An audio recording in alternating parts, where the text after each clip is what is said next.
उसके द्वारा भ्रष्टाचार के, उसकी सरकार के अंदर भ्रष्टाचार के, और अब जब ये 22 ऑफिसर्स जब और अरविंद केजरीवाल जी ने अपने महल,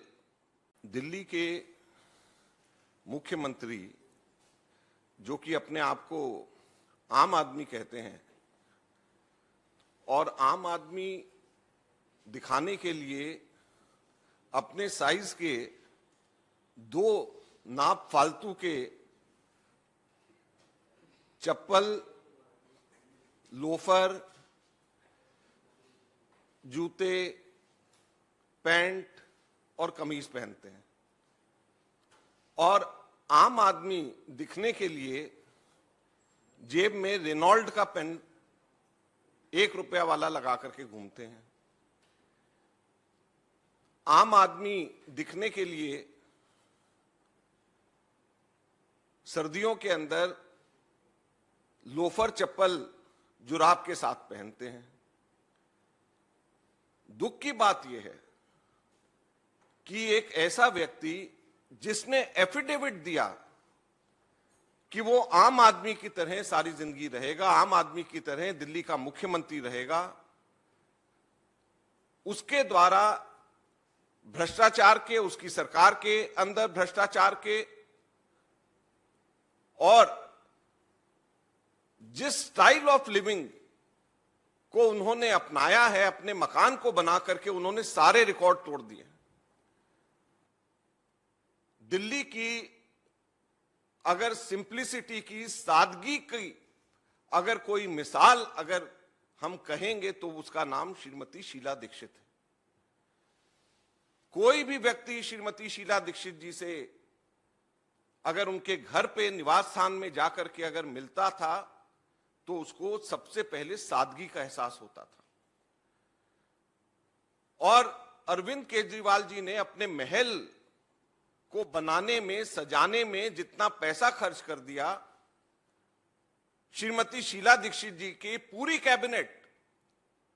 15 साल के अंदर मिलाकर के उतना पैसा खर्च नहीं किया होगा, उसका आधा भी नहीं किया होगा, उसका 10वां हिस्सा भी नहीं किया होगा जितना केजरीवाल जी ने 2 साल में खर्च अपने महल पे कर दिया। आज मैं नए खुलासे के साथ में आप सब लोगों के माध्यम से दिल्ली की जनता को कुछ बताना चाहता हूं। ये मात्र 45 करोड़ का खर्चा नहीं है। केजरीवाल जी के महल पे मात्र 45 करोड़ नहीं खर्च हुए। केजरीवाल जी के महल पे 171 करोड़ रुपया खर्च हुआ। 171 करोड़ रुपया पब्लिक का पैसा कोविड के समय में, ऐसे समय में जब दिल्ली के अंदर लोग ऑक्सीजन को तरस रहे थे, हॉस्पिटल्स को तरस रहे थे, हॉस्पिटल बेड्स को तरस रहे थे, गरीब आदमी खाने को तरस रहे थे, 171 करोड़ का खर्चा केजरीवाल जी के महल पे हुआ है, 45 करोड़ नहीं। और अब आपको बताता हूं ये 171 करोड़ रुपया कैसे। केजरीवाल जी का जो मकान है 6 फ्लैगस्टाफ रोड, इसके बाजू में 4 और मकान पड़ते हैं। 45 Rajpur road, 47 Rajpur road, 8A Flagstaff road, 8B Flagstaff road. इन सभी जगहों के ऊपर मिलाकर के 22 ऑफिसर्स के फ्लैट्स हैं और 22 ऑफिसर्स फ्लैट्स में से 15 खाली, और 22 ऑफिसर्स फ्लैट्स में से 15 खाली करा दिए गए हैं या तोड़वा दिए गए हैं। और 7 को के बारे में ये इंस्ट्रक्शंस दिए गए हैं कि अब ये दोबारा अलॉट नहीं होंगे, ये बहुत जल्द विकेट होने वाले हैं। और अब जब ये 22 ऑफिसर्स जब फ्लैट्स की जब कमी हो रही है, उस कमी को भरपाई करने के लिए केजरीवाल साहब की सरकार ने कॉमनवेल्थ गेम्स विलेज में 21 फ्लैट्स, टाइप 5 के 21 फ्लैट्स खरीदे हैं, जिसकी हर एक की कीमत लगभग 6 करोड़ रुपया पड़ रही है। तो जो 21 टाइप 5 फ्लैट्स खरीदे जा रहे हैं, ताकि ये जो 22 ऑफिसर्स के फ्लैट्स जब कम हो जाएंगे तो वो भी तो केजरीवाल जी के महल के अंदर उसकी कीमत भी डालनी पड़ेगी। क्योंकि अगर केजरीवाल जी के मकान को फैलाया जा रहा है, बड़ा करा जा रहा है, और ऑफिसर्स के फ्लैट्स गिराए जा रहे हैं, खाली कराए जा रहे हैं और उसकी भरपाई दिल्ली की जनता की जेब से जा रही है, तो इसका जवाब भी तो केजरीवाल जी को देना पड़ेगा। और 121 करोड़ रुपया 126 करोड़ रुपया इसमें और 45 करोड़ रुपया केजरीवाल जी की खुद के महल को बनाने में कुल 171 करोड़ रुपया इसके अंदर खर्च हुआ। और अब मैं आप लोगों को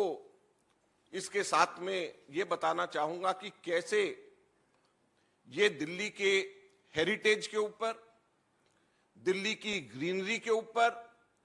दिल्ली के मास्टर प्लान के ऊपर, इन सब के ऊपर साथ साथ में बजट के अंदर भी लोगों को बेवकूफ बनाने के लिए प्रिविलेज का मामला बनता है। अगर भाजपा के जो विधायक है उनमें जरा सी भी समझ होती तो ये तो ब्रीच ऑफ प्रिविलेज का सीधे सीधे मामला है कि हाउस से बजट पास करा लिया गया और डिमांड फॉर ग्रांट्स के अंदर कहीं पर भी मेंशन नहीं है कि मुख्यमंत्री का आवास बन रहा है। तो ये तो सीधे सीधे ब्रीच ऑफ प्रिविलेज का मामला। मास्टर प्लान की अवहेलना, हेरिटेज की अवहेलना, और क्यों हेरिटेज की अवहेलना है, क्यों मास्टर प्लान की अवहेलना है, मैं इसके अंदर